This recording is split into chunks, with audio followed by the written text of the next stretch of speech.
Sardar Singh convent college की online कक्षाओं में कक्षा 11 के विद्यार्थियों का एक बार फिर से स्वागत है। कक्षा 11 में जो हमारा टॉपिक चल रहा है, प्रकरण चल रहा है, वो भ्रमर गीत है जो सूरदास जी द्वारा लिखित है। उनके सूरसागर से कुछ पद्य आपके कोर्स में अवतरित हैं, उनको हम पढ़ रहे हैं, जान रहे हैं। तो अभी तक आपने इससे पहले जो है विनय के पद पढ़े, 2 पद थे विनय के, फिर वात्सल्य शीर्षक से आपने पढ़ा, और फिर एक पद जो है आप भ्रमर गीत का पढ़ चुके हैं। भ्रमर गीत में भ्रमर हमने बताया है, भ्रमर उद्धव जी को माना जाता है। उद्धव जी और गोपियों को कमल माना जाता है। उद्धव जी आए, अपने ज्ञान से उनको नुकसान पहुंचाने का प्रयास किया, उनके प्रेम को खत्म करने का प्रयास किया।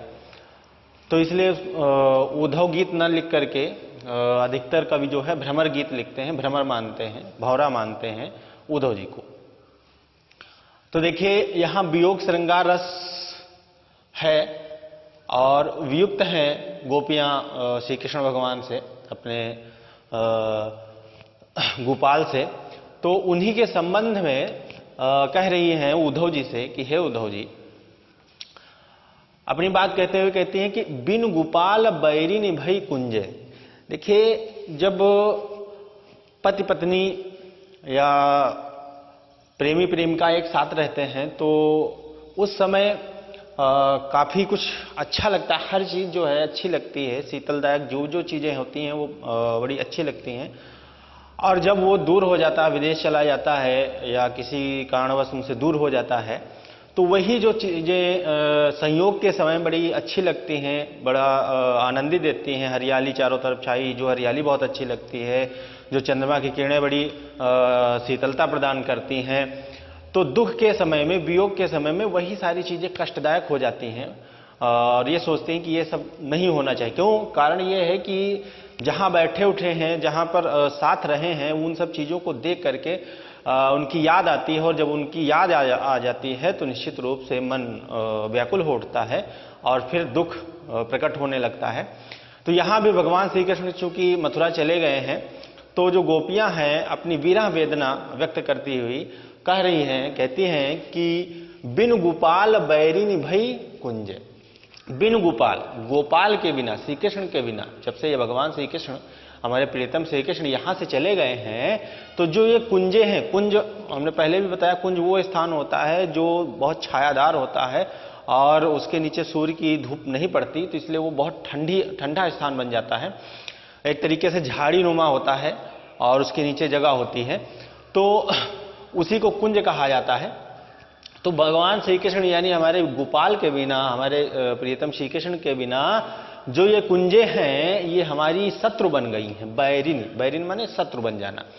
तो गोपाल के बिना, श्री कृष्ण के बिना जो ये कुंजे हैं वो हमारी शत्रु बन गई हैं। क्यों शत्रु बन गई हैं? देखिए, तब वे लता लगति तन शीतल, अब भई विषम ज्वाल की पुंज। तब वे लता, तब जब भगवान श्री कृष्ण यहाँ थे, जब भगवान श्री कृष्ण का साथ था, जब उनके साथ हम रहते थे, इन कुंजों में जाते थे, तब ये कुंजे और यहाँ की जो लताएं हैं, लगति तन शीतल, तन को शीतलता, ठंडक प्रदान करती थी। जब भगवान श्री कृष्ण यहाँ थे तो उनके संयोग के कारण, उनके साथ के कारण जो ये कुंज हैं, इन कुंजों में जो लताएं लगी हुई हैं, डालियां जो लगी हुई हैं, वे हमारे तन को शीतलता प्रदान करती थी, ठंडक प्रदान करती थी। अब जब वो नहीं है, तब जब थे, अब नहीं है, उस समय वर्तमान समय की बात। तो अब भई विषम ज्वाल की पुंज, अब उनके वियोग में, उनके चले जाने पर यही लताएं विषम ज्वाल, भयंकर ज्वालाओं का समूह बन के पुंज बन गई हैं। अब यही जो लताएं हैं, ये जो डालियां छोटी छोटी हैं कुंजों की, जो शीतलता प्रदान करती थी भगवान श्री कृष्ण के सानिध्य के कारण, वही अब विषम भयंकर ज्वालाओं का समूह बन गई हैं। अर्थात भयंकर ज्वालाएं बन करके हमें भूंजे दे रही है, हमें परेशान कर दे रही है, हमें व्याकुल करती हैं। कारण क्या है कि वो याद कर रही हैं, जैसे ही उसकी ठंडक लगती है, शीतलता लगती है, वो स्थान देखती तो भगवान श्री कृष्ण की याद आ जाती है, और जैसे उनकी याद आती है तो वही जो चीजें हैं जो संयोग के समय जो सुख प्रदान करती हैं, वही वियोग के समय और ज्यादा दुख बढ़ा देती है। इसलिए उनको विषम ज्वाल की पुंज कहा भयंकर ज्वालाओं का समूह बन गई हैं। ये जो लताएं हैं वो भयंकर ज्वालाओं का समूह बन गई हैं। वृथा बहत जमुना खग बोलत वृथा कमल फूलन अलि गुंजे। देखिए ध्यान से, बड़ी अच्छी बात कही है। और संयोग के समय जब पक्षी कलरव करते हैं, वाटिका में बैठे हैं, कुंजों में बैठे हैं,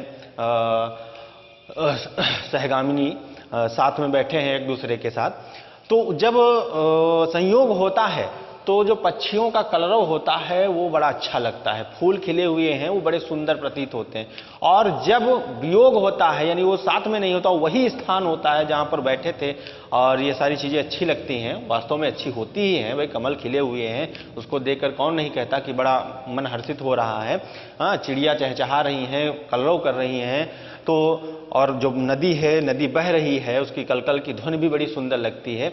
लेकिन जब ये कब अच्छा लगता है, जब प्रियतम साथ में हो, और जब प्रियतम अपने पास से चला जाता, विदेश चला जाता, दूर चला जाता है, तो जब वही चीजें, जिन जिन चीजों को साथ में रहकर देखा है, उनका सौंदर्य पसंद आया है, तो वो वहां उस स्थान पर जाने पर वो सारी चीजें याद आती हैं, और याद आते ही वो सारी चीजें जो है दुख में बदल जाती हैं। और क्योंकि याद आती है तो आप जानते हैं कितना कष्ट होता है अपने प्रियजन का। जब हम स्मरण करते हैं, जब हमारे जहन में याद आती है उनकी, तो बहुत कष्ट होता है। तो इसीलिए कहा कि वृथा बहत जमुना।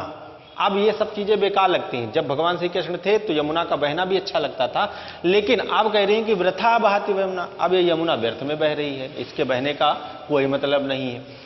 खग बोलत, व्यर्थ में पक्षी कलरव कर रहे हैं। वृथा कमल फूलन अलि गुंजे, और जो कमलों का खिलना है, फूलन, फूलन माने खिलना, विकसित होना, जो कमल खिले हुए हैं और उस पर जो भंवरे मंडरा रहे हैं, अलि गुंजे, भंवरे जो गुंजन कर रहे हैं, ये भी व्यर्थ प्रतीत होता है, ये भी हमें कष्ट प्रदान कर रहा है। व्यर्थ का मतलब है व्यर्थ नहीं है ये सब चीजें, लेकिन दुख है उनके वियोग के कारण, तो ये सब अब बहुत कष्टदायक है। वृथा इसलिए कह रही हैं कि ये हमें बहुत कष्ट प्रदान कर रही है। तो इसलिए कहा कि अब ये जो जमुना है, यमुना का पानी है, ये बेकार में बह रहा है। जो पक्षी कलरव कर रहे हैं ये बेकार में कर रहे हैं, और जो कमल फूले हुए हैं और उन पर जो भंवरे मंडरा रहे हैं, ये भी व्यर्थ में ही मंडरा रहे हैं। अर्थात ये सब चीजें हमें दुख प्रदान कर रही।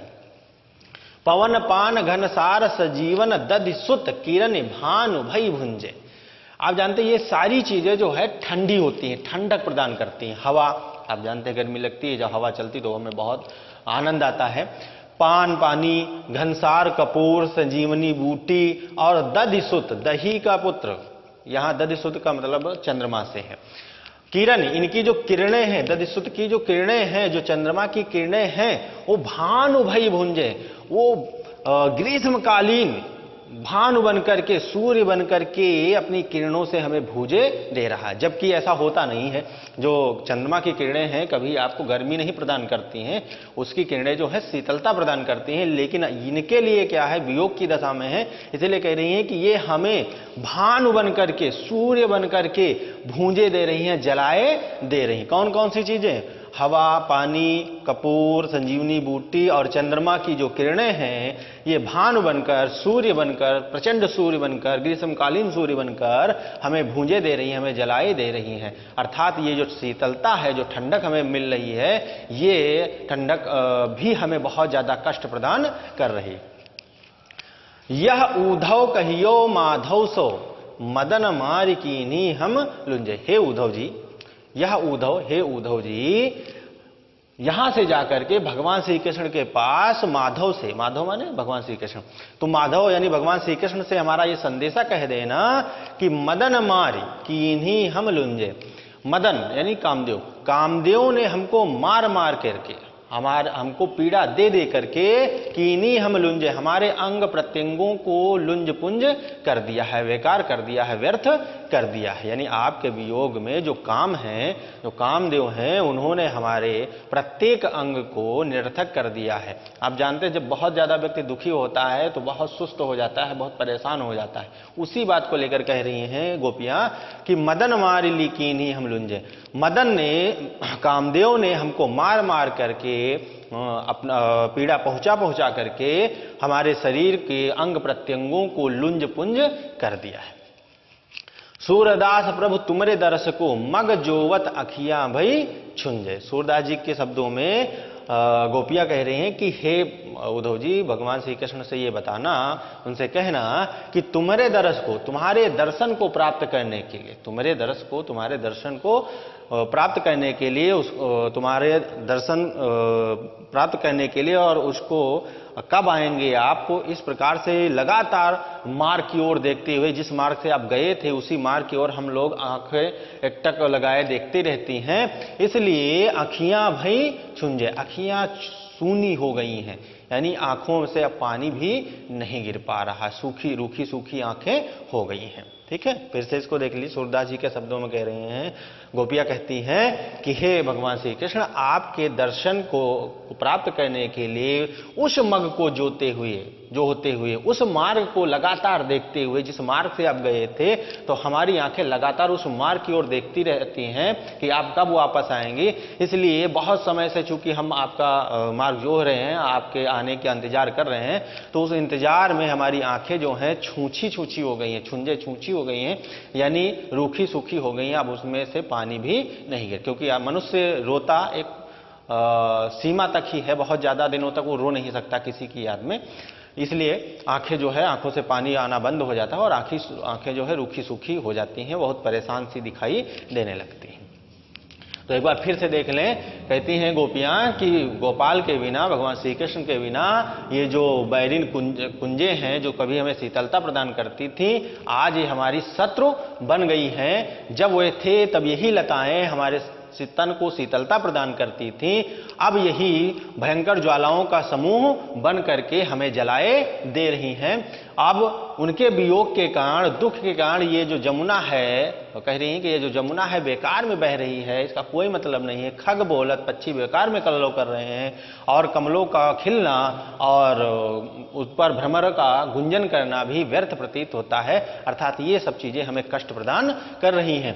पवन पान घनसार सजीवन दधसुत किरण भानु भई बुंजे। पवन, हवा, पानी, कपूर, संजीवनी बूटी और चंद्रमा की किरणें हमें भानु बन करके, प्रचंड सूर्य बन करके हमें भूंजे दे रहा है, हमें जलाए दे रहा है।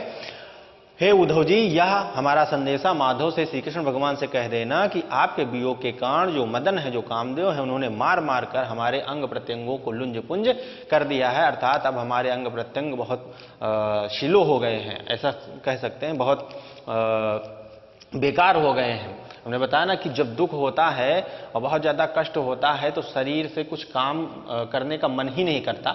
तो ऐसी स्थिति की ही बात की कि आपके वियोग के कारण जो कामदेव हैं, उन्होंने मार मार कर हमें लुंज पुंज कर दिया, हमारे प्रत्येक अंग प्रत्यंग को व्यर्थ बेकार कर दिया है। और सूरदास जी के शब्दों में गोपियां कहती हैं कि हो उद्धव जी, उनसे यह भी कह देना कि आपके दर्शन को प्राप्त करने के लिए आप जिस मार्ग से गए थे उस मार्ग को देखते हुए कि आप उस मार्ग से ही आएंगे और कब वापस आएंगे, इसलिए लगातार देखने के कारण हमारी जो आंखें हैं वो छूछी हो गई हैं, रूखी सूखी हो गई हैं। तो आप जानते हैं गेय पद है, वियोग श्रृंगार रस है और अनुप्रास अलंकार है, और भाषा तो आप जानते ही हैं, सूरदास जी की एक ही भाषा है, ब्रज भाषा। अगला देखिए, हमारे हरि हारिल की लकड़ी। हमारे जो हरि हैं, हमारे जो श्री कृष्ण भगवान हैं, गोपिया ही कह रही हैं, तो हमारे जो श्री कृष्ण भगवान है वो हारिल पक्षी की लकड़ी के समान है। हारिल एक विशेष पक्षी होता है, बहुत कम दिखाई देता है, शायद आपने देखा हो। हारिल पक्षी की विशेषता होती है कि वो कभी जमीन पे नहीं बैठता, दिखेगा कि लगता है जमीन पे बैठा हुआ है, लेकिन वो जमीन पे नहीं बैठता, वो सदैव अपने पंजों में एक लकड़ी को दबाए रहता है, दोनों पंजों में लकड़ी को दबाए रहता है, उसी को पकड़ के उड़ता है और जहां बैठता है उसी लकड़ी पर ही बैठता है, वो कभी उसको छोड़ता नहीं है। तो वो उसका आधार बन जाता है, जो लकड़ी है वही उसका बैठने का आधार हो जाता है। तो यहां गोपियां जो हैं भगवान श्री कृष्ण की तुलना हारिल पक्षी की लकड़ी से की है, हारिल पक्षी की लकड़ी से की है। कह रहे हैं हमारे हारिल की लकड़ी, हमारे जो श्री कृष्ण भगवान है वो हारिल पक्षी की, हरियल पक्षी की लकड़ी के समान है। क्यों? मन क्रम वचन नंद नंदन उर यह दृढ़ कर पकड़ी। कहा कि मन क्रम वचन, हमने मन कर्म और वचन से नंद के नंदन यानी श्री कृष्ण भगवान को हृदय से दृढ़ता पूर्वक, मजबूती पूर्वक पकड़ रखा है, बसा रखा है। तात्पर्य है कि जिस प्रकार हारिल पक्षी अपने पंजों से कभी भी उस लकड़ी को गिरने नहीं देता, उसे बड़ी मजबूती से पकड़े रहता है, ठीक उसी प्रकार हम लोगों ने मन कर्म और वचन से श्री कृष्ण भगवान को अपने हृदय से दृढ़ता से पकड़ रखा है, अर्थात उनको अपने हृदय में बसा रखा है। जागत सोवत स्वप्न दिवस निस कान्ह कान्ह जकरी। कहा जागत सोवत, अब तो हम जागते और सोते, स्वप्न में हो दिन और रात में, स्वप्न देखें तो भी भगवान श्री कृष्ण, जाग रहे हैं तो भी भगवान श्री कृष्ण की याद, सो रहे हैं तो भी श्री कृष्ण की याद, अगर नींद में कहीं सपना आ गया तो भी भगवान श्री कृष्ण का सपना। तो रात दिन कान्ह कान्ह जकरी, हम लोग कान्हा कान्हा की आवाज लगाते रहते हैं, रटते रहते हैं। जैसे हरियल पक्षी जो है वो लगातार अपनी वाणी में बोलता रहता है, ठीक इसी प्रकार हम लोग भी जागते हो, चाहे सोते हो, चाहे स्वप्न हो, चाहे दिन हो अथवा रात हो, हम कान्हा कान्हा की रट लगाए रहते हैं। सुनत जोग लागत हई ऐसो ज्यों करवी ककरी। हे उद्धव जी, आपकी जो योग साधना की बातें हैं वो हमें ऐसी लगती हैं जैसे करुई ककड़ी।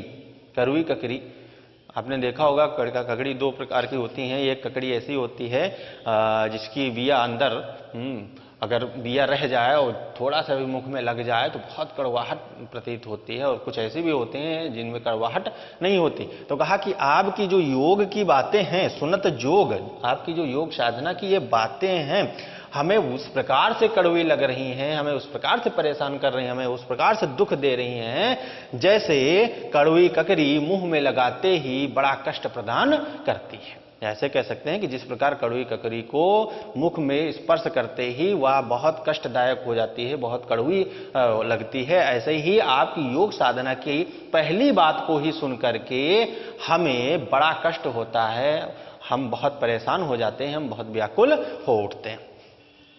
सूतो व्याधि हमको लई आए, देखी सुनी ना करी। सूतो व्याधि हमको लई आए, सू तो आपने न जाने कौन सा रोग, व्याधि, व्याधि माने रोग, हमको ले, हमारे लिए ले आए हैं। किसको व्याधि कह रहे हैं, कह रही हैं योग साधना की जो बातें कर रहे हैं, तो योग को उन्होंने बीमारी बता दिया। व्याधि माने बीमारी, रोग। तो आप तो यहां पर ऐसी योग साधना रूपी ऐसा व्याधि लेकर हमारे पास आ गए हैं कि आज तक ना तो उसको हमने देखा है, ना तो उसे सुनी, ना तो उसका नाम कभी सुना है, और ना करी, और ना ये रोग हमें कभी लगा है। ना करी का मतलब ना ही यह रोग हमें कभी लगा है। हे उद्धव जी, आप तो हमारे लिए ऐसा रोग ले आए हैं, ऐसी व्याधि ले आए हैं, योग साधना रूपी ऐसी व्याधि ले आए हैं जिसको ना तो हमने कभी देखा है, ना तो हमने कभी सुना है, और ना ही यह रोग हमें कभी लगा है। यह तो सूरत नहीं लई सौंपो जिनके मन चकरी। सूरदास जी के शब्दों में गोपियां उद्धव जी से कह रही हैं कि हे उद्धव जी, यह तो तीनई लई सौंपो, ये तो उनको दे दीजिए, ये रोग या योग साधना उन्हें सिखा दीजिए, या यह रोग उसको लगा दीजिए जिनके मन चकरी, जिनके मन चलायमान है, चंचल है। हम लोगों का मन तो चंचल नहीं है, क्योंकि हम लोगों का मन सिर्फ एक ही अपने आराध्य श्री कृष्ण का ही भजन करता है, उन्हीं को स्मरण करता है, उन्हीं को याद करता है, उसके अतिरिक्त वो कहीं भागा भागा नहीं फिरता। तो हम लोगों को ऐसा रोग नहीं चाहिए, क्योंकि हमारा मन चंचल नहीं है। जिन लोगों का संसार में मन चंचल है, ये रोग अपना ले जाकर के उनको सौंप दीजिए, उनको दे दीजिए।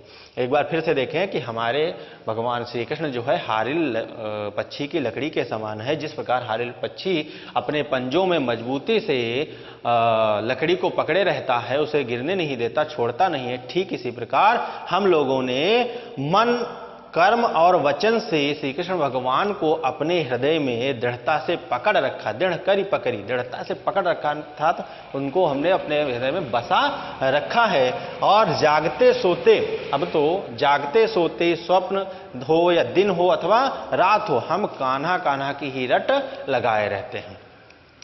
सुनत जोग लागत है, तो कहते हैं कि आपकी बातें वैसे ही कष्टदायक हैं जैसे प्रथम बार आपकी जो योग साधना की सुनत जोग लागत है। इसो जोग माने योग साधना, आपकी योग साधना की प्रथम बात सुनते ही ऐसा कड़वी लगती है वो बात, ऐसे कष्टदायक लगती है वो बात, जैसे कड़वी ककरी का प्रथम स्पर्श ही मन को विचलित कर देता है, मन को बड़ा कष्ट पहुंचाता है। ठीक इसी प्रकार आपका भी जो योग साधना की पहली ही बात जैसे ही आप शुरू करते हैं, वो बात सुनते ही हमें बहुत कष्ट होता है, हमें बहुत दुख मिलता है। और हे उद्धव जी, आप जो ये योग साधना की बात कर रहे हैं और जो योग साधना रूपी ये बीमारी लेकर आए हैं हमको देने के लिए, इस योग साधना को ना तो इस बीमारी को ना तो हमने कभी देखा है, ना ही कभी सुना है, और ना ही यह रोग हमें कहीं लगा है। इसलिए उद्धव जी से अंत में कह रही हैं गोपियां सूरदास जी के शब्दों में कि हे उद्धव जी, ये जो योग साधना रूपी व्याधि है, जो रोग है, ये उनको ले जाकर सौंप दो जिनके मन चकरी हैं, जिनके मन चलायमान है, जिनके मन चंचल हैं। क्योंकि हमारा मन तो भगवान श्री कृष्ण में ही रमा रहता है, उन्हीं को याद करता है, इधर उधर भटकता नहीं है। तो हमें ऐसे रोग की जरूरत नहीं है, ये तो उनको दे दो जो 10 तरफ भागते हैं, यहां नहीं वहां नहीं वहां, इस प्रकार से इधर उधर उनका मन भटका करता है। तो उनको अगर योग साधना आप सिखा देंगे तो उनका जो चंचल मन है वो स्थिर हो जाएगा। तो यहां पर दृष्टांत के माध्यम से भी बात की, ज्यों करुई ककरी, तो दृष्टांत के माध्यम से बात की, इसलिए दृष्टांत अलंकार है और रूपक भी है, क्योंकि व्याधि को निरंग रूपक है, व्याधि रोग, और कैसा रोग है, योग साधना, तो योग साधना रूपी रोग, तो इसलिए रूपक अलंकार है और अनुप्रास अलंकार है। भाषा आप जानते ही हैं, ब्रज भाषा है, और छंद गेय पद है, और रस जो है वियोग श्रृंगार रस है। तो कक्षा 11 की क्लास में आज के लिए इतना ही। धन्यवाद।